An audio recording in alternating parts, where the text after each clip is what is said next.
Leo tunaangalia moja ya mabasi ya kisasa zaidi kwa safari za masafa marefu, Marco Polo Paradiso G8 1350. Hii ni generation mpya ya mabasi kutoka Brazil ambayo imeundwa kwa kuzingatia mambo matatu makubwa: usalama wa dereva, faraja ya abiria na ufanisi kwa kampuni zinazomiliki mabasi.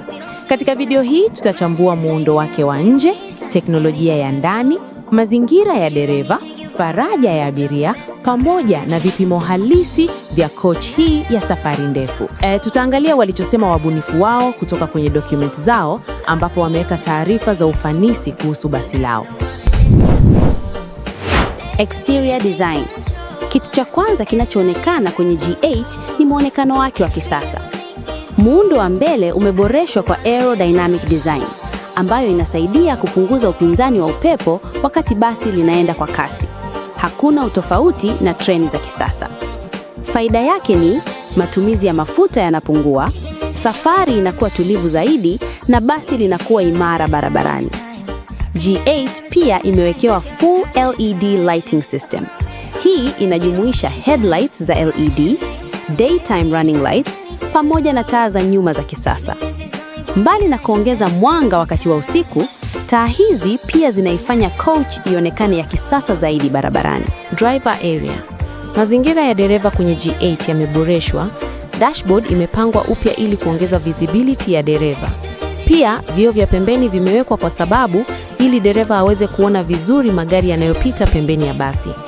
Basi pia lina reverse camera system inayosaidia dereva wakati wa kurudi nyuma au kupaki. Kitu kingine cha kuvutia ni driver survival cell. Hii ni muundo maalum wa mbele wa basi uliotengenezwa kulinda dereva wakati wa ajali. Pia kuna friji ndogo ndani ya dashboard ambayo inampa dereva urahisi wa kuweka maji au vinywaji wakati wa safari ndefu. Passenger comfort. Ndani ya G8 abiria wanapata kiwango cha juu cha faraja. Basi linaweza kuwa na mpangilio wa viti 60 vya reclining katika mfumo wa 2x2. Viti hivi vina seat belts, armrests, footrests, cup holders. Pia abiria wanaweza kuchaji simu kupitia USB ports Type A na Type C zilizowekwa kwenye viti. Madirisha ya basi yana curved design ambayo hupunguza vibration ndani ya basi na kufanya safari iwe tulivu zaidi.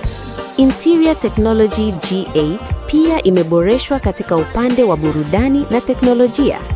Ndani ya basi kuna monitors za abiria, mfumo wa DVD pamoja na Wi-Fi system. Pia kuna chromotherapy lighting system ambayo hubadilisha rangi za mwanga ndani ya basi ili kuleta mazingira ya utulivu kwa abiria wakati wa safari.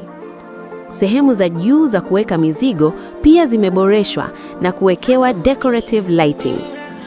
Restroom na interior facilities. Kwa safari ndefu, G8 pia ina restroom ndani ya basi. Mfumo huu unatumia teknolojia inayoitwa EcoFlash, ambayo hupunguza matumizi ya maji na kurahisisha usafi wa choo.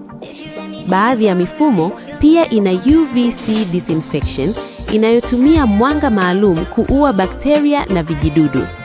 Sakafu ya ndani ya basi imeundwa kwa marine plywood flooring ambayo ni imara na inadumu kwa muda mrefu. Basi la kisasa halitegemei muonekano pekee.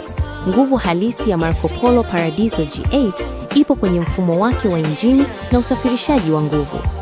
Kwa kawaida, mili ya mabasi ya Marco Polo huwekwa juu ya chasi kutoka kampuni kubwa kama Scania au Volvo.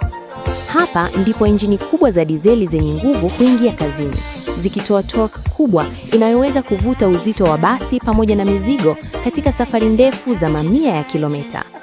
Nguvu hiyo husambazwa kupitia gearbox za kisasa, mara nyingi automatic au automated manual transmission, zinazosaidia kubadilisha gia kwa ulaini zaidi, kupunguza uchovu kwa dereva na kuongeza ufanisi wa mafuta. Mfumo huu unafanya basi kusonga kwa utulivu, kubadilisha gia kwa wakati sahihi na kudumisha kasi thabiti hata kwenye milima au safari ndefu za barabara kuu. Haya, huyu hapa baki nasi kwa usafiri bora mikoani.